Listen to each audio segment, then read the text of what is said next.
Blagoslovim Bog naš, svagda, sada i u vekove vekova. Amin.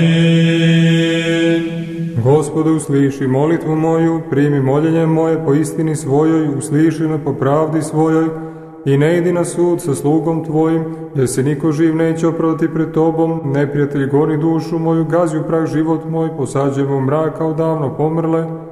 Trne u meni duh moj, pomete se u meni srce moje, pominjem dane stare, prebrajam sve poslove tvoje, razmišljam o delima ruku tvojih, pružam k tebi ruke svoje, duša je moja kao suva zemlja pred tobom. Brzo me usliši, Gospode, nestaje duha moga, nemoj odvratiti lica svoga od mene, jer ću biti kao oni koji odlaze u grob.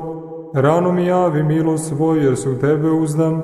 Pokaži mi, Gospode, put kojim da idem, jer k tebi podižem dušu svoju. Izbavi me od neprijatelja mojih, Gospode, k tebi pribegoh.